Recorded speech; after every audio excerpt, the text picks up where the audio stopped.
आर्हत वाङ्मय में कहा गया है, समणोहम संजय विरय परिहय पच्चक्षाय पावकम आश्रय। हमारे जीवन में कर्तव्य बोध का बहुत महत्वपूर्ण स्थान होता है कि मेरा क्या कर्तव्य है और मेरा किसके प्रति क्या कर्तव्य है। यह एक सुंदर विचार्य विषय होता है। एक पिता होने के नाते पुत्रों के प्रति क्या कर्तव्य है, किसी का बड़ा भाई होने के नाते छोटे भाई के प्रति क्या कर्तव्य है, किसी का दादा होने के नाते पौत्र के प्रति क्या कर्तव्य है, और अगर वह व्यापारी है तो व्यापारी होने के नाते ग्राहक के प्रति उसका क्या कर्तव्य। यूं एक आदमी के भी भिन्न भिन्न संदर्भों में भिन्न भिन्न कर्तव्य हो सकते हैं और अलग अलग व्यक्तियों के अपने अपने अलग अलग कर्तव्य हो सकते हैं। कोई राजा है तो राजा का राजा होने के नाते प्रजा के प्रति क्या कर्तव्य है, और वह राजा किसी का पिता भी है तो पिता होने के नाते राजकुमारों के प्रति उसका क्या कर्तव्य है। तो किसका किसके प्रति क्या कर्तव्य है, यह एक महत्वपूर्ण विषय होता है। और जो व्यक्ति अपने कर्तव्य के प्रति जागरूक रहता है, कर्तव्य को समझता भी है और कर्तव्य के निर्वहन में सतर्क रहता है, तो वह व्यक्ति अपने जीवन में बहुत सफल और सुफल हो सकता है। परम पूज्य आचार्य तुलसी ने अपने छोटे से ग्रंथ कर्तव्य सत्य त्रिंशिका में बताया है, स्वे कर्तव्य मकर्तव्यम विदन्ति नहि ये जनः यदा कदाप्यनिष्टं स्यादिह तेषाम् मतर्कितम् कृत्याकृत्यमजानानः पशूयन्ते नरा अपि कृत्याकृत्य विवेको ही नृपस्वोरन्तरं विदुः। जो लोग अपने कर्तव्य और अकर्तव्य को नहीं समझते हैं, नहीं जानते हैं, उनका जब कभी ऐसा अनिष्ट हो सकता है जिस अनिष्ट की उन्होंने कल्पना भी न की हो। कर्तव्य और अकर्तव्य को नहीं समझने वाले लोग पशु के समान होते हैं। कर्तव्य अकर्तव्य का बोध मानव को मानव बना देता है और कर्तव्य अकर्तव्य का अबोध और अनाचरण एक मानव को मानव की भूमिका से नीचे की ओर ले जा सकता है। कर्तव्य बोध अपने स्तर का पशुओं में भी देखा जा सकता है, हो सकता है। पशुओं का अपना जगत है, वे भी अपने अपने क्षेत्र में, अपने अपने परिवार में, अपने अपने वर्ग में अपने कर्तव्य का पालन करने वाले हो सकते हैं।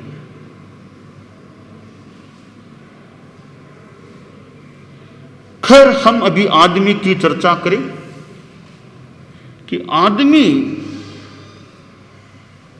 कर्तव्य से च्युत न हो। कर्तव्य च्युति जीवन की लघुता, हल्कापन है। कर्तव्य निष्ठा जीवन का अच्छापन है, सुंदरपन हो जाता है।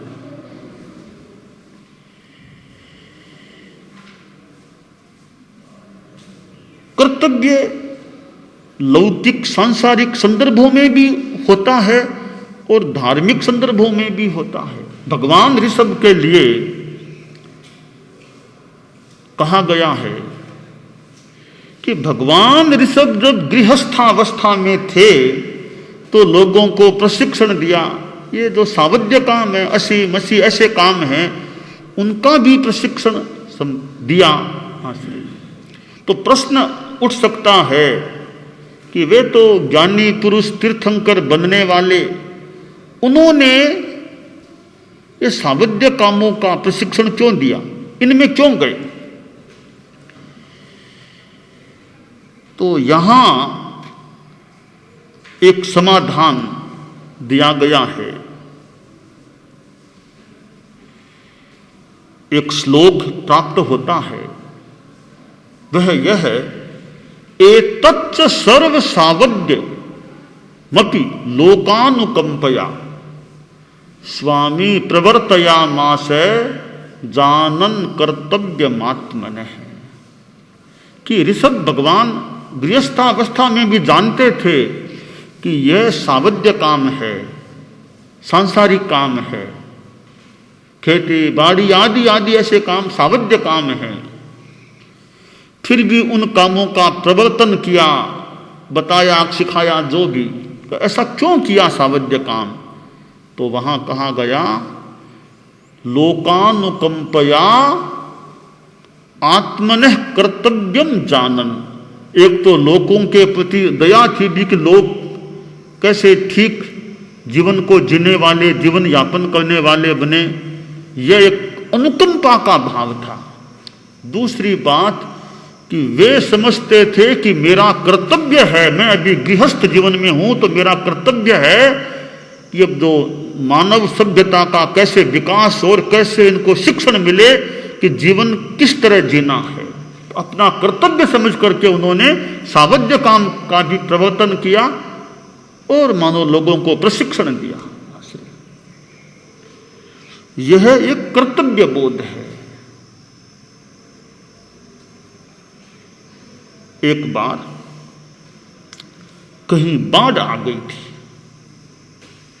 कई लोग बाढ़ पीड़ित हो गए, कहीं फंस गए, भोजन की भी कुछ कठिनाई हो रही थी।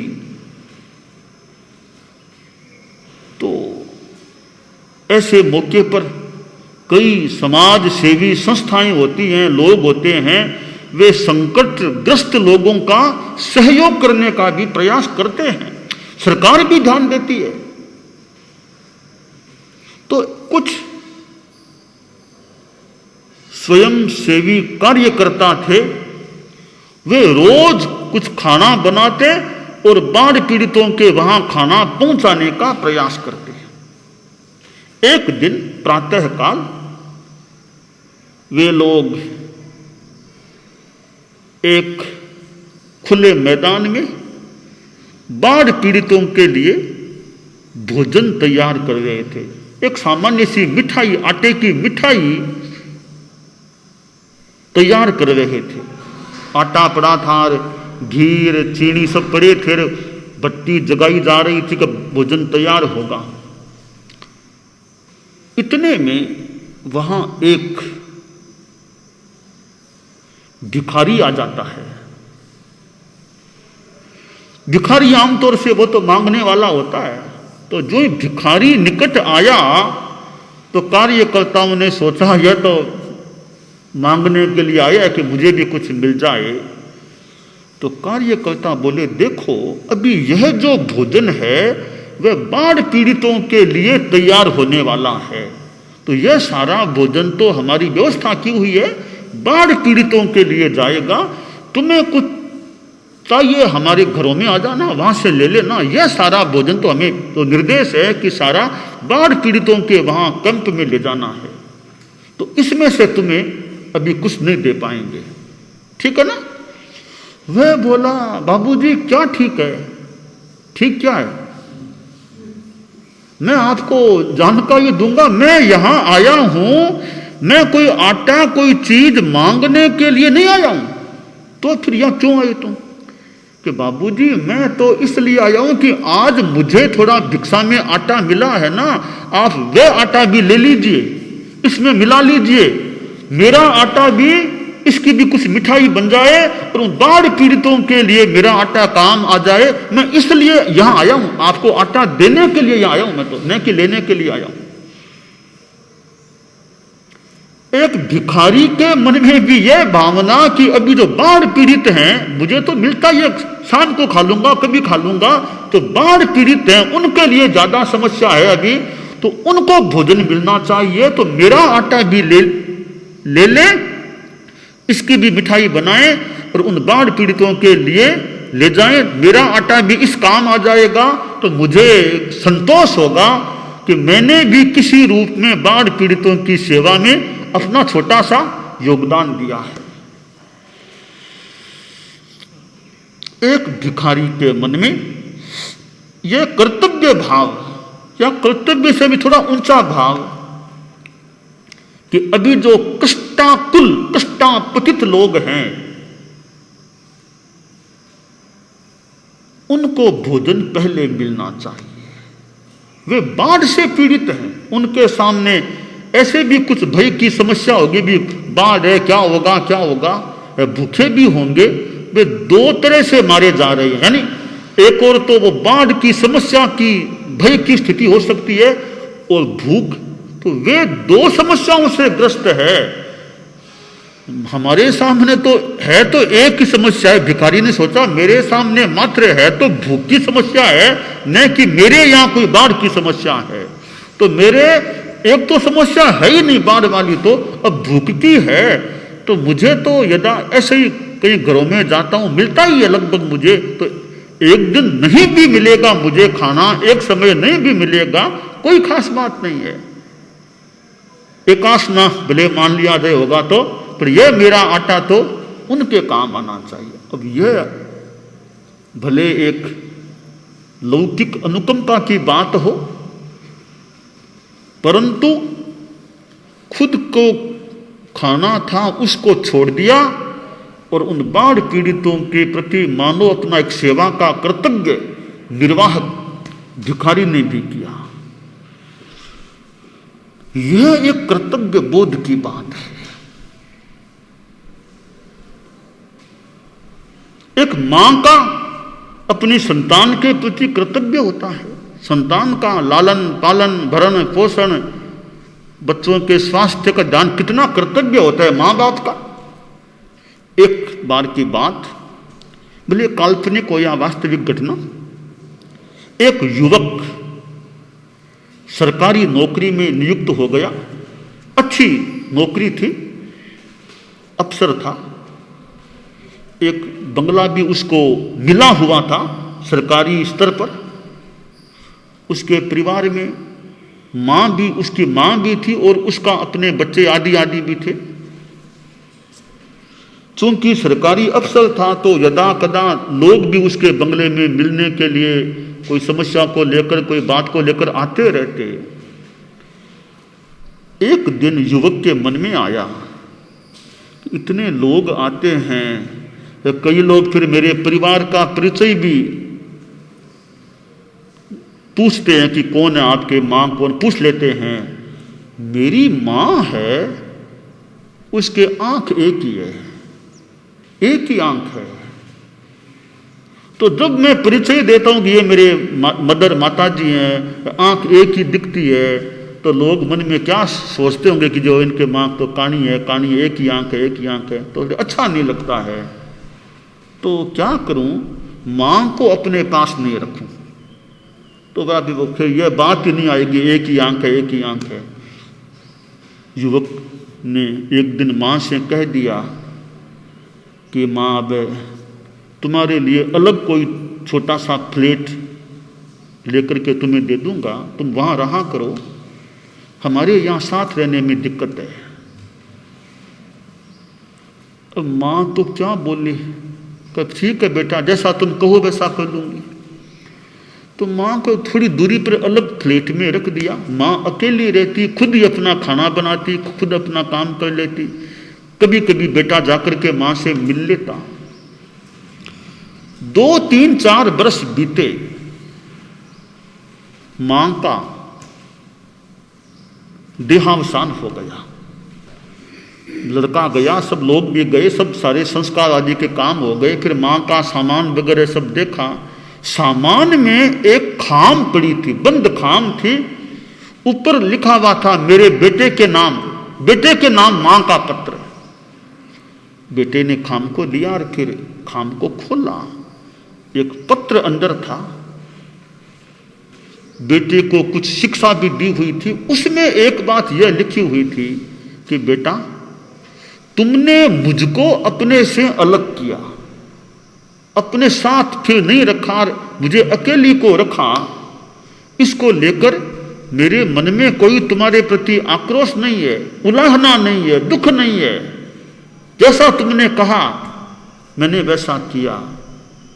तो बेटा, मात्र तुम्हारी जानकारी के लिए, और कोई लक्ष्य नहीं मेरा, मात्र तुम्हारी जानकारी के लिए मैंने जीवन काल में तुमको कभी नहीं बताया। अब मैं जा चुकी हूं, पीछे से ये मेरा पत्र है, तुम एक जानकारी कर लेना कि तुमने अपनी मां को कानी या एक आंख वाली समझ करके अलग किया था। मैं जानती हूं यही कारण था, मैंने कभी अपने मुख से नहीं कहा कि यह कारण है। पर इस पत्र को पढ़कर तुम जान लो तुम्हारी मां कानी क्यों बनी थी।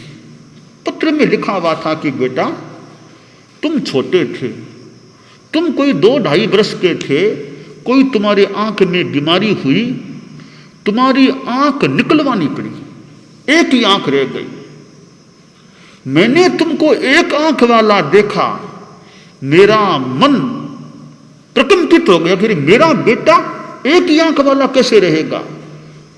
तो मैंने डॉक्टर से एकांत में कहा, डॉक्टर साहब, अगर ऐसा हो सकता हो ना, आप मेरी एक आंख निकाल लो, मेरे बेटे के लगा दो, मेरा बेटा 2 आंखों वाला रहना चाहिए। डॉक्टर ने कुछ परीक्षण किया कि ठीक है, हो सकता है, आपकी आंख निकल सकती है और आपके बेटे के लग भी सकती है, तो आप ऐसा जल्दी कर दो। तो बेटा, मैंने वो आंख अपनी निकलवाई और वो आंख तुम्हारे लगवाई गई। तुम 2 आंख वाले हो गए, मैं 1 आंख वाली हो गई। मुझे जिंदगी पर संतोष रहा कि मेरा बेटा मेरे सामने 2 आंखों वाला है, मुझे बड़ी खुशी है, संतोष है। मैं भले 1 आंख वाली हूं, मेरा बेटा 2 आंखों वाला है।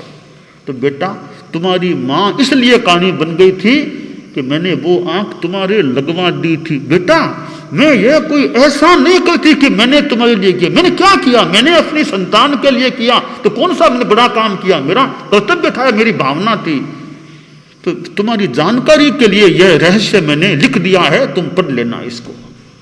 बेटे ने पढ़ा तो आंखों में आंसू आ गए कि अरे, जिस मां ने मेरे लिए अपने आंख का मानो बलिदान किया, उस मां को मैंने उसी कारण से, 1 आंख होने के कारण से अपने से दूर कर दिया, अलग रख दिया।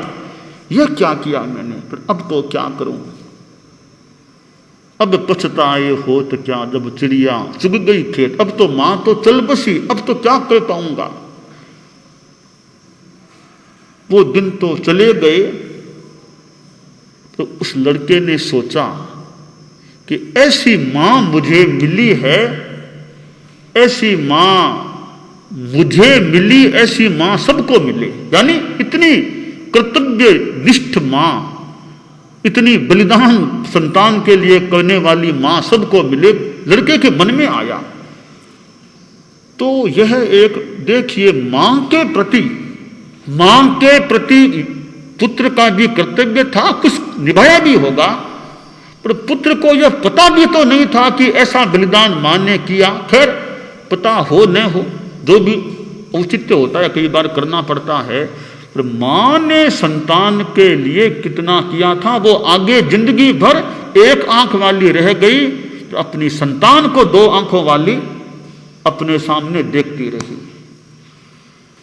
तो कर्तव्य के पालन में कभी कभी खुद को थोड़ा कष्ट भी उठाना पड़ सकता है। अपने कर्तव्य का निर्वाह बढ़िया से बढ़िया हो सके, या कर्तव्य से कुछ ज्यादा भी मानो हो सके, खुद को थोड़ा त्याग करना पड़ सकता है, स्वार्थ छोड़ना पड़ सकता है।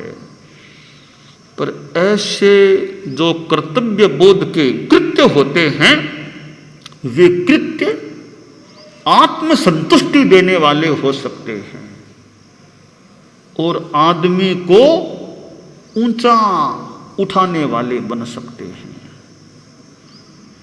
साधु का भी अपना कर्तव्य होता है। आचार्य तुलसी ने कहा, साधो साधुत्व संरक्षा कर्तव्यम प्रथमम मतम तत्र क्षम्या क्षतिर्नश्यात् मनागपि मनस्विनः है कि साधु का तो पहला कर्तव्य है कि वह अपने साधुत्व की सुरक्षा करे, साधुत्व का पालन करे, यह उसका पहला कर्तव्य है। ऐसी गलती न करे जो साधुत्व को कुछ कलंकित बनाने वाली हो, और आगे चले तो फिर साधु का कर्तव्य यह भी हो सकता है कि वह समाज को, लोगों को, जनता को धर्मोपदेश दे, धर्म प्रवचन सुनाए, तत्वज्ञान आदि की बातें बताएं, लोगों को धार्मिक उपदेश संदेश देने का प्रयास करे ताकि औरों को भी धर्म का लाभ मिल सके। तो यह कर्तव्य बोध और कर्तव्य निष्ठा आदमी के जीवन को अच्छा बनाने वाली और उन्नत बनाने वाली सिद्ध हो सकती है।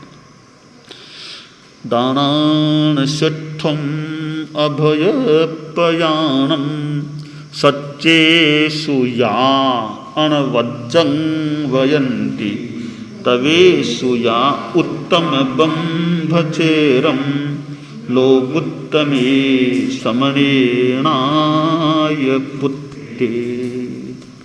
अरहंता मंगलम सिद्धा मंगलम साहु मंगलम केवली पन्नत्तो धुम्बो मंगलम। अरहंता लोगुत्तमा सिद्धा लोगुत्तमा साहु लोगुत्तमा केवली पन्नत्तो धुम्बो लोगुत्तमो अरहंते शरणं प्रपज्जामि सिद्धे शरणं प्रपज्जामि साहु शरणं प्रपज्जामि केवली।